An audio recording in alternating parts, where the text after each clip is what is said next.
לעצמו. אוקיי, אמר מזוטרא, אגרא דתעניתא, שכר התענית, צדקתא. השכר של התענית, עוד יום ראשון, אם עד אז לא ייבנה בית המקדש, יש לנו צום תשעה באב, האנשים מתאמצים כדי לצום. שכר התענית, מה זה? הצדקה שנותנים בתענית. וכמו שהנביא אומר, על הקוף כהגמון ראשו, לכופף את הראש שלך כמו תרנגול הודו, לא זה תענית, על זה יקרא צום יקראו, לא. אלא מה? לא פרוסר לרעב לחמך. לתת משהו משלך למישהו אחר, זה תענית, כי זה מראה שאתה עושה תשובה, כי זה מראה שאתה חושב, לא רק הגיע תאריך, כולם צמים וגם אני צם, אחרת אני לא יכול לעלות לתורה ולא יכול להגיד עננו בעונכם בתשעה באב. ישאלו אותי, צמת או לא צמת, לא נעים לי. לא זה הסיפור שלי, אני מכעס את זה, כי אני יהודי, מקיים מצוות, כתוב בשולחן ערוך שצמים ואני צם.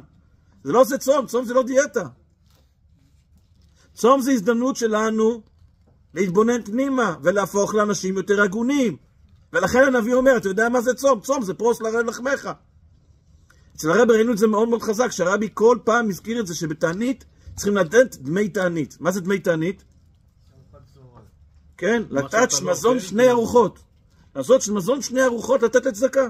לפחות מזון שני ארוחות, כל אחד לפי מה שהוא רגיל. זה מה שחסכת כביכול. כביכול חסכת, כן? משלימים הכל בערב כנראה בריביות.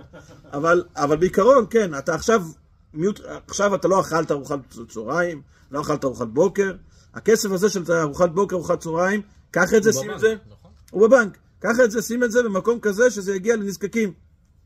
ואז אתה מראה לקדוש ברוך הוא שאתה נותן, אתה יוצא מעצמך ועושה מה שאתה מעבר לגילותך. לא רק שאתה עושה מעבר לגילותך, גם אנשים כאלה שאתה חושב אולי שלא מגיע להם, אתה נותן להם. אז גם אם הקדוש ברוך הוא חושב שלי לא מגיע, הוא ייתן לי.